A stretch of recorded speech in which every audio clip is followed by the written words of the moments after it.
सांगलीत मुस्लिम समाजाची हजरत मोहम्मद पैगंबर जयंती निमित्त भव्य सद्भावना शोभायात्रा संपन्न। हजरत मोहम्मद पैगंबर जयंती अर्थात ईद ए मिलादच्या निमित्ताने सांगली येथील Muslim urban cooperative credit society limited सांगलीतर्फे सद्भावना शोभायात्रा काढण्यात आली। या शोभायात्रेचे नियोजन मुस्लिम अर्बन कोऑपरेटिव्ह क्रेडिट सोसायटीचे चेअरमॅन आसिफ बाबा यांनी केले होते। या शोभायात्रेच्या माध्यमातून विश्वशांती, भाईचारा आणि सामाजिक सलोख्याचा प्रभावी संदेश देण्यात आला। यामध्ये मुस्लिम बंधू मोठ्या संख्येने सहभागी झाले। प्रेषित मोहम्मद पैगंबर जयंती 5 सप्टेंबर रोजी होती, परंतु गणेशोत्सवात पोलिसांवर ताण नको म्हणून आज सद्भावना शोभायात्रा आयोजित करण्यात आली होती। हाच सामाजिक सलोखा आणि बंधुता अखंड ठेवत 4.5 दशकांपासून मुस्लिम समाजाने प्रेषित मोहम्मद पैगंबर जयंती दिनी काढली जाणारी सद्भावना रॅली गणेशोत्सवानंतर आयोजित करून हिंदू मुस्लिम ऐक्याचा आदर्शवत पायंडा घालून दिला आहे आणि हाच पायंडा भविष्यात अखंडित राहील असा विश्वास व्यक्त केला।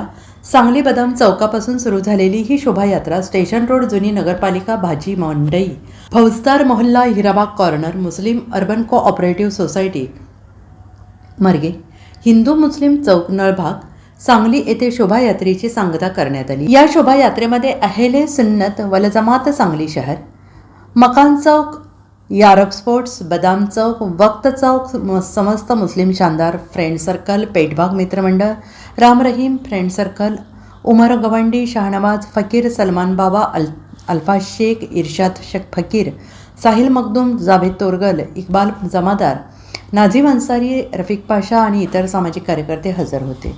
नबी या कार्यक्रमाच्या अनुषंगानं आज 5 तारखेचा जो कार्यक्रम होता, गणेश उत्सवाच्या सर्व मुस्लिम बांधवांनी एकत्र निर्णय घेतला की सर्व सण शांततेने व सुखसमृद्धीने साजरे होण्यासाठी मुस्लिम समाजाने सर्वांनी एकत्र निर्णय घेतला व 5 तारखेचा जो कार्यक्रम होता, जुलूसचा कार्यक्रम होता, तो कार्यक्रम 9 तारखेला घेण्यात ठरलं। त्या अनुषंगानं आज मोठ्या प्रमाणात जुलूस काढण्यात आला।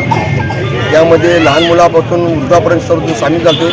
या कार्यक्रमामध्ये, या जुलूसामध्ये मराठा क्रांती मोर्चा व इतर हिंदू बांधवांनी शुभेच्छा दिल्या। मराठा क्रांती मोर्चाच्या मार्फत फुलाचा वर्षाव करण्यात आला, शुभेच्छा देण्यात आल्या व सर्वांनी एकत्र येऊन गुण्यागोविंदाने आज हा जुलूसचा कार्यक्रम पार पाडण्यात आला आहे। त्या अनुषंगाने समस्त मुस्लिम समाज समितीतर्फे, मुस्लिम अर्बन कोऑपरेटिव्ह सोसायटीतर्फे इथं खाऊ वाटपाचा कार्यक्रम संपन्न करण्यात आलेला आहे आणि आज खऱ्या अर्थानं आम्ही एकता आणि एकोपा जपण्याचा प्रयत्न समस्त मुस्लिम बांधवांनी केलेला आहे आणि असाच एकोपा इथून पुढे आम्ही एकत्र राहण्यासाठी प्रयत्न करत राहू असं आम्ही तुम्हाला आश्वासन देतो आणि आजच्या पैगंबर जयंतीच्या सर्व धर्माच्या सर्व लोकांना हार्दिक शुभेच्छा देतो। जय हिंद, जय महाराष्ट्र।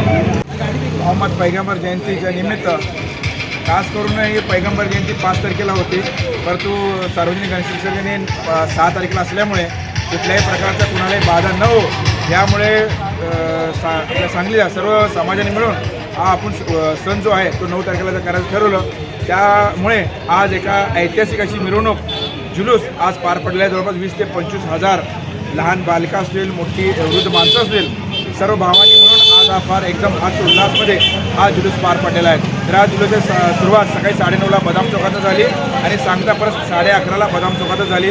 तर त्या जुलूसमध्ये ठिकठिकाणी लहान मुलांना खाऊचे वाटप करण्यात आले, दूध, शरबत असेल, आईस्क्रीम असेल, तर खीर पुरीसुद्धा वाटप आज नळ भागात करण्यात आले। विशेष म्हणजे आमच्या मराठी बांधवांनी खास करून एक मराठा लाख मराठाच्या जे आपले जनेके साहेबांचे जे मराठा बांधव आहेत त्यांनी आज वीज करून मुस्लिम समाजाच्या जुलूसचे स्वागत करण्यात आले। तर मी परत एकदा सर्व भारतीयांना पैगंबर जयंतीच्या शुभेच्छा देतो। Bureau report, SPN Marathi, Sangli.